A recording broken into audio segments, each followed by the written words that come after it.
ચાલો આજે આપણે જે વિષય પર વાત કરવાના છીએ એ છે એલ્વિશ યાદવ. આપણી પાસે જે સામગ્રી છે એલ્વિશ યાદવ એક યુટ્યુબરનું વિસ્તૃત દર્શન, એના પરથી આપણે એમની સફર સમજવાની કોશિશ કરીશું. હા, બરાબર. આ લેખના આધારે આપણે એમની ઓળખ, કારકિર્દી અને લોકપ્રિયતા પાછળ શું છે એ બધું વિગતે જોઈશું. અને એ પણ કે એમની આસપાસ જે કેટલાક મુદ્દાઓ છે એના પર પણ નજર નાખીશું. શરૂઆત તો એમની એક કોમેડી સ્કેચ બનાવનાર યુવક તરીકે થઈ અને પછી છેક બિગ બોસ OTT જીતવા સુધી પહોંચ્યા. ખરેખર એમની આખી જર્ની ઘણી રસપ્રદ છે. તો શરૂઆત કરીએ મૂળભૂત માહિતીથી. લેખ શું કહે છે એમના વિશે? લેખ મુજબ પૂરું નામ એલ્વિશ યાદવ. જન્મ 14 સપ્ટેમ્બર 1997. ગુડગાંવ, હરિયાણાના છે. ઓકે. અને ભણતર? દિલ્હી યુનિવર્સિટીની હંસરાજ કોલેજમાંથી. અને અત્યારે તો યુટ્યુબર, પ્રભાવક અને ઉદ્યોગ સાહસિક પણ. આ બેઝિક માહિતી છે. બરાબર. હવે એમની યુટ્યુબ કારકિર્દી. લેખ કહે છે કે શરૂઆત કોમેડી સ્કેચથી થઈ હતી, ખરું ને? હા, બિલકુલ. કોલેજ લાઈફ અને ખાસ તો હરિયાણવી સંસ્કૃતિ પર ફોકસ હતું એમના વિડીયોઝમાં. એમની બે મુખ્ય ચેનલો છે, એલ્વિશ યાદવ અને એલ્વિશ યાદવ વ્લોગ્સ. પેલી મુખ્ય ચેનલ પર તો સબસ્ક્રાઇબર્સ ઘણા છે. હા, એલ્વિશ યાદવ પર લેખ પ્રમાણે 1 કરોડથી વધુ સબસ્ક્રાઇબર્સ છે. ત્યાં કોમેડી, દેશી કન્ટેન્ટ, થોડું સામાજિક કટાક્ષ એવું બધું મૂકે છે. અને બીજી વ્લોગિંગ ચેનલ? એલ્વિશ યાદવ વ્લોગ્સ પર પણ 50 લાખથી વધુ છે. એટલે યુટ્યુબ પર એમની પહોંચ જબરદસ્ત છે. કુલ મળીને લગભગ 1.5 કરોડથી વધુ સબસ્ક્રાઇબર્સ 2025 મધ્ય સુધીમાં. પણ શરૂઆતમાં આટલી બધી લોકપ્રિયતા મળી કઈ રીતે? લેખ કંઈ કહે છે એના પર? હા, લેખ એ તરફ ઇશારો કરે છે કે એમની દેશી સ્ટાઇલ અને હરિયાણવી બોલી લોકોને, ખાસ કરીને ઉત્તર ભારતના યુવાનોને બહુ કનેક્ટ થઈ. એમને લાગ્યું કે આ તો આપણા જેવો જ છે. એટલે પેલું રિલેટેબલ ફેક્ટર. બરાબર, એકદમ.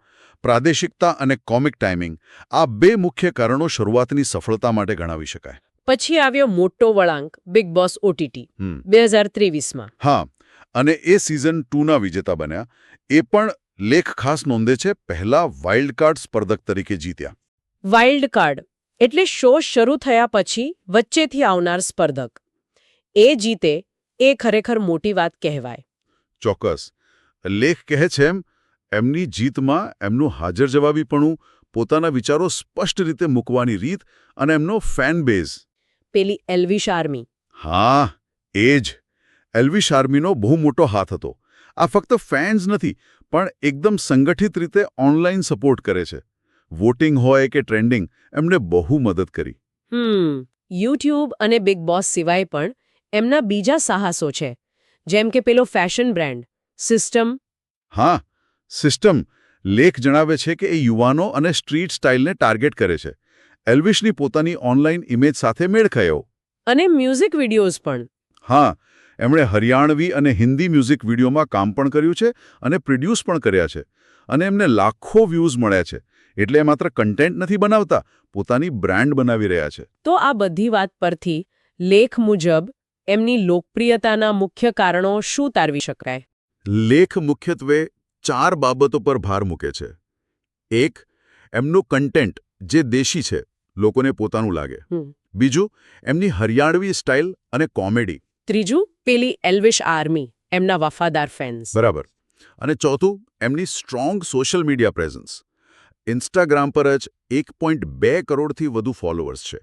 યુટ્યુબ, એક્સ પર સતત એક્ટિવ રહે છે. આ બધું મળીને એમની લોકપ્રિયતા બનાવે છે. પણ સફળતાની સાથે વિવાદો પણ જોડાયેલા છે. એના વિશે લેખ શું કહે છે? હા, લેખ એનો પણ ઉલ્લેખ કરે છે, અને તટસ્થ રીતે. જેમ કે બીજા ક્રિએટર સાથે ઓનલાઈન મતભેદ થયા હોય એવા કિસ્સા બન્યા છે. અને થોડું ગંભીર કહીએ તો 2023-24માં એક કથિત રેવ પાર્ટી કેસમાં એમનું નામ આવ્યું હતું અને કાનૂની કાર્યવાહીનો સામનો કરવો પડ્યો હતો, એવું લેખમાં નોંધાયેલું છે. અહીં આપણે સ્પષ્ટ કરી દઈએ કે આ માહિતી ફક્ત લેખ આધારિત છે. આપણે કોઈ પક્ષ નથી લઈ રહ્યા. ચોક્કસ, એ બહુ જરૂરી છે. તો આ લેખના આધારે જોઈએ તો એલ્વિશ યાદવ એક જટિલ વ્યક્તિત્વ છે. સફળ યુટ્યુબર, બિગ બોસ વિજેતા, બિઝનેસમેન, જબરદસ્ત ફેન ફોલોઈંગ, પણ સાથે વિવાદો પણ ખરા. બરાબર કહ્યું. એમની આખી કહાણી આજના ડિજિટલ પ્રભાવકોની દુનિયાનું એક ચિત્ર રજૂ કરે છે, જ્યાં લોકપ્રિયતા, સફળતા, પૈસા અને વિવાદો બધું સાથે ચાલે છે. અને છેલ્લે આ લેખ પરથી એક સવાલ મનમાં આવે છે. ભલે ગમે તેટલા વિવાદો હોય, પણ એલ્વિશ યાદવ જેવા લોકોની લોકપ્રિયતા કેમ ટકી રહે છે? શું આ ભારતના દર્શકોની બદલાતી પસંદગી તરફ ઇશારો કરે છે? ખાસ કરીને પ્રાદેશિક ભાષા, સંસ્કૃતિ અને પેલા દેશી કન્ટેન્ટની વધતી માંગ વિશે આ શું બતાવે છે? આ વિચારવા